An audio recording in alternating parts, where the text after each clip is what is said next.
Hey guys, it's Lan Harriet here and welcome to episode 10 of my F1 2016 career mode here.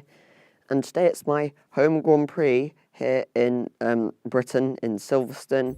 Obviously quite an important one, and hopefully we'll be going into my home race with some good form, obviously getting that second place in Austria after some weird race things happening with cars retiring and the safety car in the first corner. But anyway, let's hopefully have a good home race here. And now I believe we have some R&D updates to get into.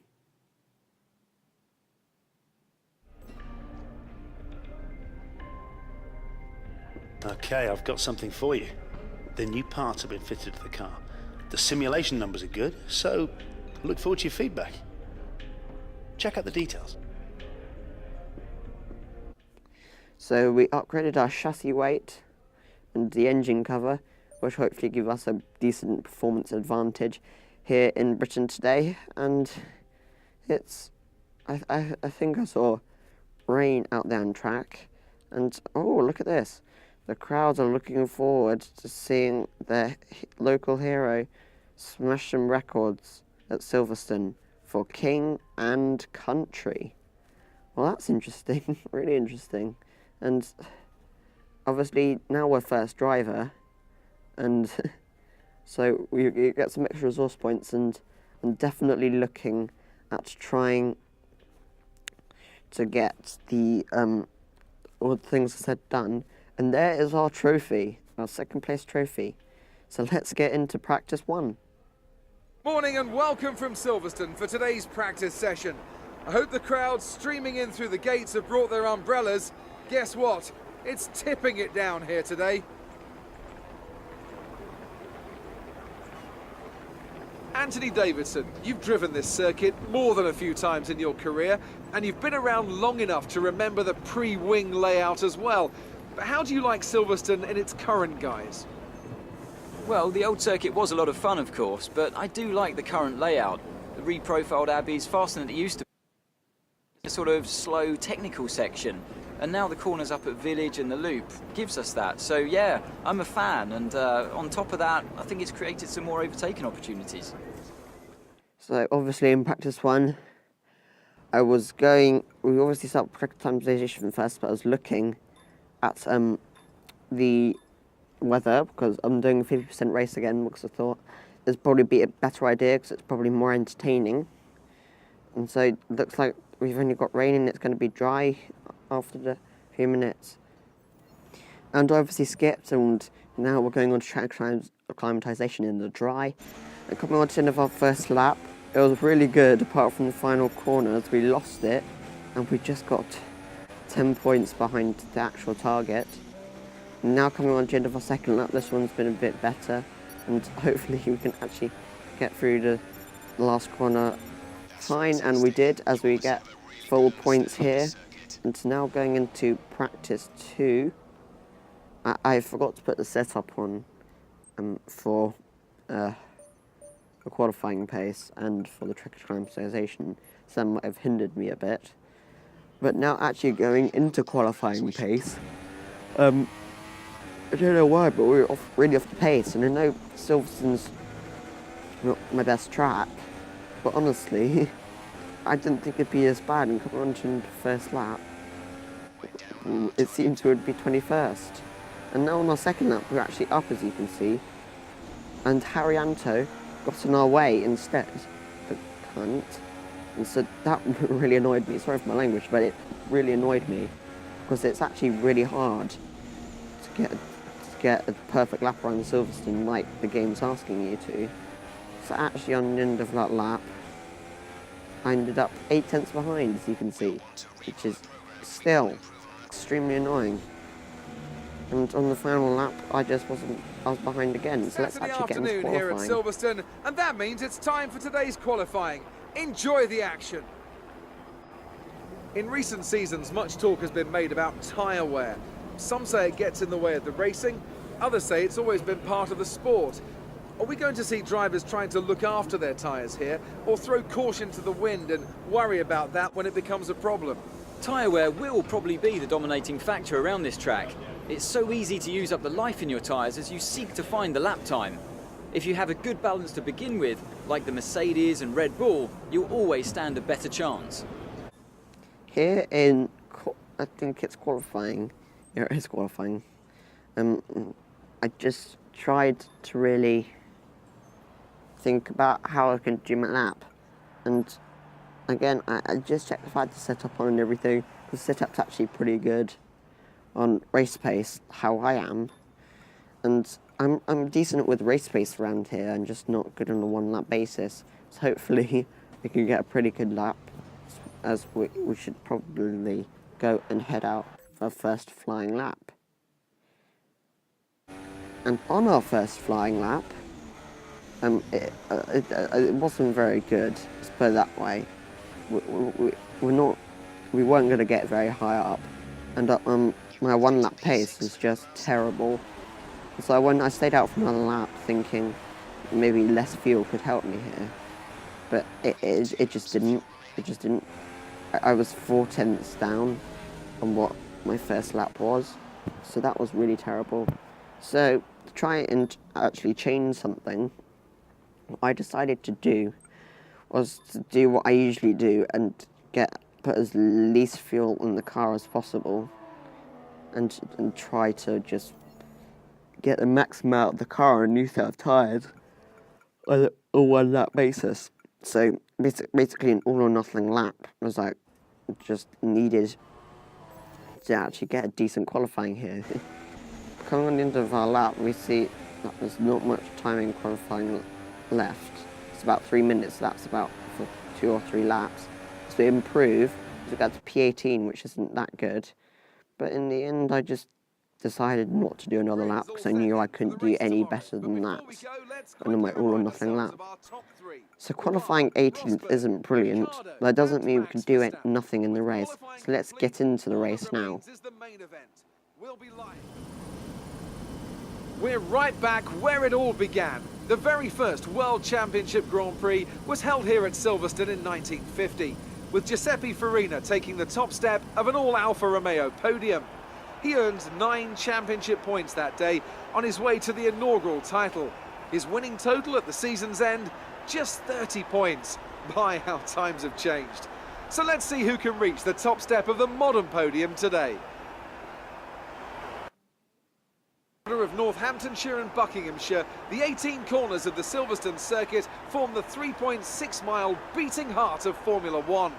It's been reinvented over the years, with Turn 1 now the fast right-hander of Abbey, along with 2 DRS zones on the Wellington and Hanger Straights respectively. But the magic of racing is as strong here as it's ever been. With me today is a man who's no stranger to the thrills of Silverstone. He's a past winner here in sports cars, of course. It's our good friend Anthony Davidson. You seem particularly excited for this one, Ant. Is there something you want to tell me? Oh, just looking forward to it, Crofty. It's always a very special atmosphere, and also I started karting in the late 1980s, and I was here for that epic race in 1986 with Mansell and Piquet fighting each other right here at my home Grand Prix. So coming back to Silverstone always means a lot, and looking at the crowd today, it's clear that none of that spirit has been lost. And also, we just have such a fantastic field this year. Some very close competition and conditions that should make for some great racing. I can't wait. You've done well to put it on pole, but we've still got work to do. Trying to cover the inside line off the start. I don't know why my engineer said I was on pole, because I obviously wasn't. I don't know if it's the game just mocking me, but yeah, I find that a bit strange. Nonetheless, we're going in strategy. We're doing soft, medium, medium, 2 stops, high tyre management, maybe something like Baku, where tyre management is more important because we're doing a longer race here. And I decided to go with the fuel loads a bit more, so I had much more fuel to try and get into rich mix with, which might help with the lap or 2 extra fuel, and I can burn that off in the first 10, maybe laps of the race. So hopefully that will help me. And so we're probably going to go into the race as the start sequence starts, putting it up into rich mix as we normally do. To go to 5 red lights. And it's away we go for our home Grand Prix, round 10 of the Formula One World Championship. We don't get an okay start, but we get a better one than Haryanto. on the rider in front of us as we see him into turn 1 as we give Button a bit of a love tap there, so to speak. Just tapping his gear, the back end of his rear wing. As we see him to try and close up on him, and there's a VSC already. And at least it's not another safety car, that's all I'm saying.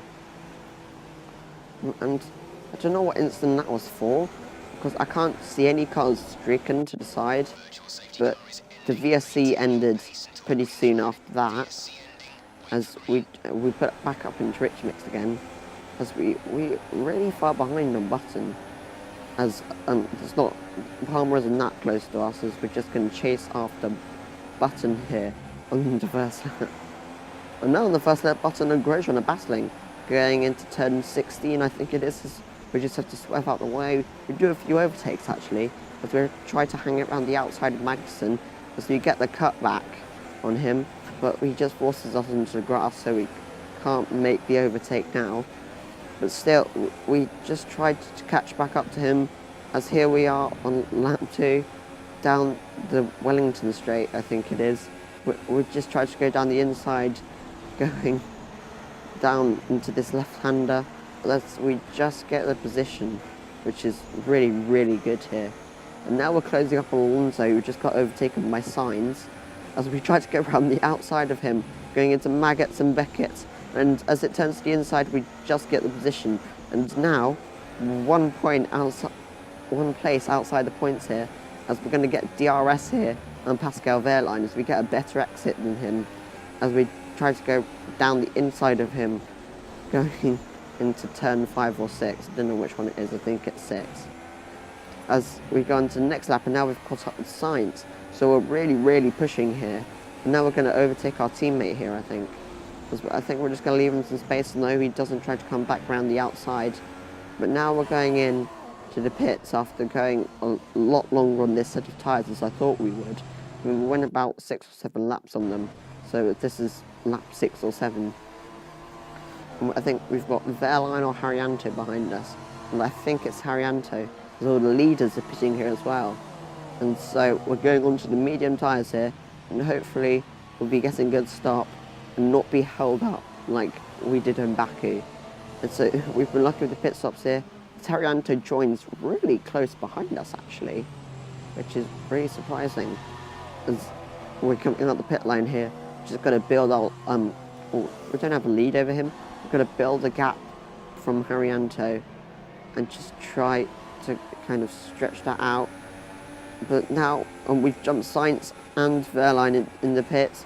So now on lap 9, and Wehrlein and Sainz trying to overtake me, but it just doesn't work as Wehrlein tries to get off ahead. We're now going on to lap 10. I'm obviously in the slipstream of him, so we tried to go down the inside, a late move there, as he tries to squeeze us out a bit, and then he hits our back end and he goes onto the grass. We both do. I'm a bit lucky there and get escape, but there's a safety car, another safety car, and I guess it's not my fault, but I kind of do blame myself for this. It's a late move, of course. We don't really make contact, but he just tries to hang it down. It's just too tight. I think he turns into me, or his wheel just clips mine. And this is from Pascal's view. Like, he leaves the space. There's not actually any contact. He throws the hand up in frustration, and yeah, his front left just clipped with my side pod, and that kind of sent us. But it was worse for him because he didn't get going straight away. But the safety car's coming in here on lap 13. We've pitted. I think we've pitted for another set of soft tyres, and we've made some moves here, getting ahead of Wehrlein again, and now closing up on Grosjean. We go for another late diving move, and his left front bangs my side pod. And this time it doesn't end in an accident, which is really good. And now overtaking Wehrlein's teammate Haryanto here. A good move there. I think we might be going into pits on this lap as Haryanto and Grosjean tried to overtake me. And Grosjean just doesn't get it around the outside, but Haryanto does, as he went wide a bit. And so, yeah, we overtook him. So we're coming into the pits here. And hopefully we'll be hoping for a good stop again. Obviously the leaders are a lot further ahead than I thought, and I was supposed to be going on to the hard tyres here as there's a change of strategy, but I instead decided to go on to the mediums, so I thought I could take them long enough as they're the faster tyre and they seemed more durable as we pitted a lot later than we were supposed to because our tyres lasted that long. And there might be a bit of confusion as we come out of, as we went into the pits not after Grosjean and Harry Hunter tried to overtake us. We're coming out the pits, which we come and just squeeze between the two Renaults, which is it's okay. And now coming on to lap 20, we've got DRS on Magnussen, and we just get down the inside of him. But now K-Mag's going to come back at us, going around the outside, obviously with similar straight line speed to us, so this is turning out to be quite a good battle between us. As I overtake him, he overtook me back, as we see Button trying to get into the mix here. Now on lap 23, I get better traction coming out from the old last corner here, and now going down the final, it's not final straight, but the old home straight here, and just getting the slipstream and trying to go down the inside here, going to the first corner. I think it's Abbey, yes, and we just get down the inside of K-Mag there. What a move, and I can't believe we squeezed it through here. But now Maxson's going to come back at us, and so is Button, and now it's going to be a nationalistic battle here between us two drivers. As Magnussen overtook us, I don't know where Button is. I think he might, as we go back down the inside of Magnussen, try to go as deep as possible just to squeeze him out, and we get the position back. Now on lap 24, I've been struggling with tyre wear, and these two are just going, all three of us are battling for 1 point, and I can't believe I'm still in this, with worn tyres and everything. As we go back down the inside of Magnussen again, just try to go deep again, to try and force them off the racing line and get the position back, which we do. On the final lap we go wide, as the car just swings back onto the track, as Button tries to go down the inside of us going into turn 1, and it just doesn't really work. But now, on the final lap, we're going 3 abreast, going in to the final few corners into turn 15, back down from the hangar straight. And now we're coming, and as you can see, we're struggling with tyre wear. Everything's fine apart from our front left, which is on 75%. But we're going to come through and get a point here from improbable range.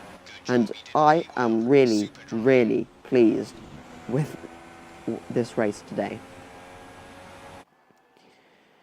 Obviously, getting a championship points in the whole scheme of things isn't that great, but we made a 3-stop work somehow, coming from 18th up to getting 1 point in 10th. And that was honestly one of the most amazing battles I've ever had on this game. And that's with AI. Like, you'd expect that from having, I know this might shock you, but clean racing on F1 2016 online. But yeah, I'm really pleased with that. And so now we go back. Hi, Emma here. I had a sit down with the executives today to talk about your progress. Long story short, they're happy. Keep it up. Well, we've got another team update, which is really interesting. We're drawing a rivalry with Sebastian Vettel, which is also still quite interesting. But yeah, we don't have enough resource points yet, so I think that downforce is going to come into play into Germany, which is after Hungary. And so yeah, we might be voted to offered a seat at a top team, and just to break the news, there's only 3 teams that I'd consider going to, and that's McLaren, Ferrari, or Red Bull. And so, yeah, thanks for watching. Please leave a like if you enjoyed, subscribe if you're new, and I'll see you later.